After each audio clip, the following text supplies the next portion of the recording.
家己的三脉堂推广布袋戏已经15档啊，团队内底有少年辈对头先未晓讲台语，到即马阁会当家己成立布袋戏团，一届阁结合掌中戏甲金光戏来举办布袋戏嘉年华活动，互表演是愈成人捌。什么是台湾的布袋戏？台湾布袋戏的演变是安怎来？要安怎操作布袋戏吼？少年师傅透过演出的方式，紹介台灣布袋戲的演变。嘉義縣的布袋戲推廣團隊三脈堂，佇面向表演藝術中心舉辦布袋戲的活動。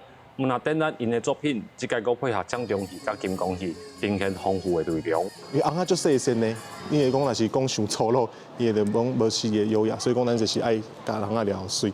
去看伊的身段，配合着这个金光变景模，吼，还有这个夜光、这个夜光的这个效果，吼，这是甲外台的这个布袋较上大的无共的所在。两位少年师傅为国小5年的时阵接触三脉堂的布袋戏，各位志工开始豆豆学功夫，经过10多年的时间，即马唔但会晓演出设计翁仔，佮成立布袋戏团，要来推广这个文化。较早台湾上重要的这个布袋戏的改革，是伫这个内台金光布袋开始发扬光大的。因为小朋友较少接触到这款传统的布袋戏，想要讲互因介绍讲，其实布袋有分足侪种，毋是讲只有讲别口看到，还是电视看到安尼。因两个人，因为从细汉就是拢看布袋戏，啊对阮斗阵演出，所以伫台语演出的方面完全无问题。啊有当时啊，因佫会学到一寡新的就起来俗语，佫会甲我教。